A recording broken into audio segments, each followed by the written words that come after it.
Hello friends, आप सभी का Siyag education system for success में हार्दिक स्वागत है। आज हम कक्षा 10 के गणित विषय के अध्याय संख्या 3 दो चर वाले रैखिक समीकरण युग्म के बारे में चर्चा करेंगे।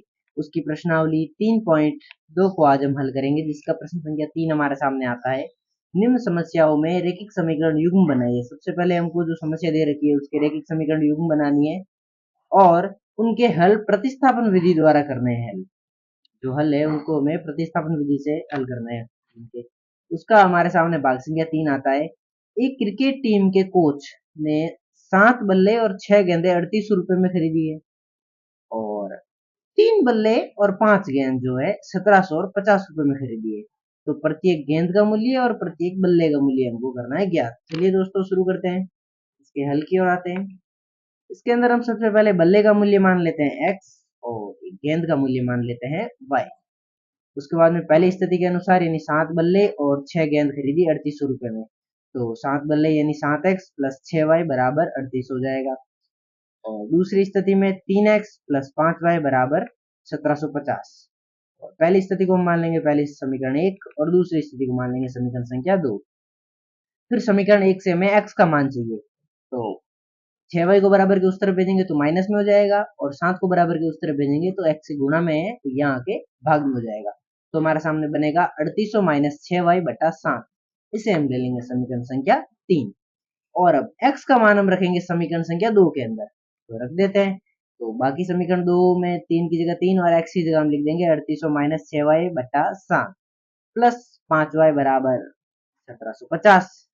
अब इसके जोड़ेंगे। सबसे पहले 3 को 3800 से इंटू करेंगे तो हमारे सामने आंसर आता है 11400 और 6 को भी 3 से गुणा करेंगे तो 18 आंसर आ जाएगा। उसके बाद में बटा में 7 तो है ही, प्लस 5y बराबर 1750। अब हम ले लेंगे यहाँ पर एलसीएम। तो एलसीएम लेने पर यहाँ पर 5 के नीचे 1 है तो 1 का गुणा करेंगे 11400 माइनस 18y के अंदर और 7 का गुणा करेंगे 5y के अंदर। तो 1 का गुणा करने पर वो सेम का सेम ही रहेगा और 7 का गुणा 5 के अंदर करेंगे तो हमारे सामने आ जाएगा 35। तो ये 11400 माइनस 18y प्लस 35y बटा 7 बराबर 1750। अब हम 7 को बराबर के उस तरफ भेजेंगे तो यहाँ आ जाएगा गुणा में। 1750 का 7 से गुणा करेंगे तो हमारे सामने आंसर आता है 12250। 35y को और 18y को आपस में जोड़ेंगे तो 35 प्लस का है 18 माइनस का है, तो यहाँ पर घटाने पर हमारे सामने आता है 17y। क्योंकि 35 जो है प्लस का है और बड़ा है इसलिए यहाँ पर प्लस का चिन्ह रहेगा। यदि 18 जो बड़ा होता 35 से यहाँ पर और माइनस का होता तो यहाँ पर माइनस का चिन्ह आता। उसके बाद में हम 11400 को बराबर के उस तरफ भेजेंगे तो 17y बराबर 12250 माइनस 11400। तो इन दोनों को आपस में घटाएंगे तो हमारे सामने आंसर आता है 850। और अब 17 को बराबर के उस तरफ भेजेंगे तो y बराबर 850 बटा 17। तो y का मान हमारे सामने आ जाएगा 50। इन दोनों का भाग देने पर आपस में आंसर आता है 50। फिर y का मान हम रखेंगे समीकरण संख्या 3 के अंदर। इसके अंदर रखेंगे y का मान 50। तो 3800 माइनस 6 लिख देंगे और y की जगह लिख देंगे 50 बटा 7 और 50 इंटू 6 करेंगे तो हमारे सामने आता है 300। 3800 माइनस 300 करने पर हमारे सामने जो आता है 3500 बटा 7। ये हो गया।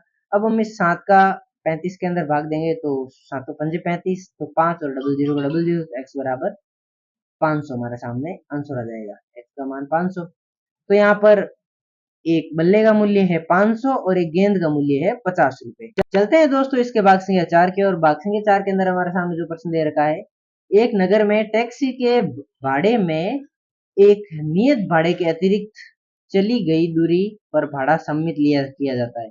यानी कि एक नियत भाड़े के अंदर अपन ने बोल दिया कि हमको इतने किलोमीटर जाना है, उसके बाद में हम यदि जितने किलोमीटर आगे देते हैं तो उनका सम्मित नियत भाड़ा होता है जो उसके अंदर जुड़ जाता है। तो ये हमको बोल रहे हैं पहली लाइन। और 10 किलोमीटर दूरी के लिए जो भाड़ा है 105 रुपए और 15 किलोमीटर के लिए जो भाड़ा है वो है 155 रुपए। तो नियंतर भाड़ा तथा प्रति किलोमीटर भाड़ा क्या है ये हमको ज्ञात करना है। सबसे पहले नियंत्र भाड़ा यानी कि कितना कुल भाड़ा हो जाता है वो, और प्रति किलोमीटर भाड़ा एक किलोमीटर का कितना भाड़ा होता है वो। और एक व्यक्ति यदि 25 किलोमीटर चलना चाहता है, जैसे कि मैं अभी 25 किलोमीटर टैक्सी के अंदर जाना चाहता हूँ, तो मेरे को कितने रुपए देने पड़ेंगे वो भी मेरे को बताना है। चलिए दोस्तों शुरू करते हैं इसके हल के अंदर।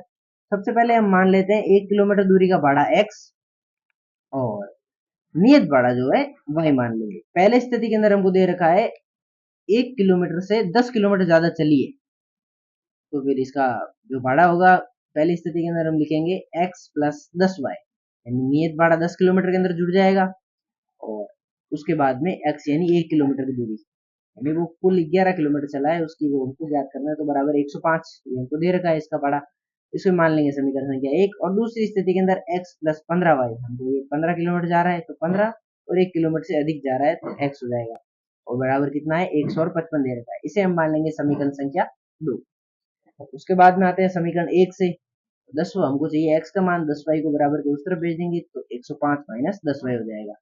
इसे मान लेंगे समीकरण संख्या 3 और समीकरण 3 का मान समीकरण 2 के अंदर रखने पर तो 105 माइनस 10y का मान रखेंगे यहाँ पर, तो 105 माइनस 10y प्लस 15y बराबर 155। अब 15y को 10y से घटाएंगे तो हमारे सामने आएगा 105 प्लस 5y बराबर 155। अब इस 105 को बराबर के उस तरफ भेजेंगे तो 5y बराबर 155 माइनस 105। 155 माइनस 105 करेंगे तो हमारे सामने आंसर आता है 5y बटा 50। 5y बराबर 50 और 5 को बराबर के उस तरफ भेजेंगे तो यहाँ पर ये गुणा में इधर आके भाग में हो जाएगा, 50 बटा 5 हो जाएगा। और उसके बाद में यहाँ पर आंसर आएगा 5 एकम 5 और ये 0, यानी y बराबर 10 आ जाएगा। फिर इस y का मान हम रखेंगे समीकरण संख्या 3 के अंदर, तो y का मान समीकरण 3 के अंदर रखने पर 105 का 105 और माइनस 10 का 10 और y की जगह 10 लिख देंगे तो 10 इंटू 10 100 होता है। 105 माइनस 100 बराबर x बराबर 5 हो जाएगा।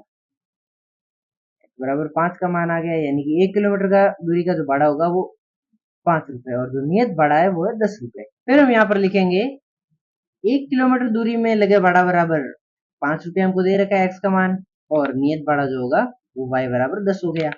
उसके बाद हमको 25 किलोमीटर में कितनी दूरी, 25 किलोमीटर में जा रहा हूँ तो मैं कितने रुपए लगेंगे वो मेरे को ज्ञात करना है।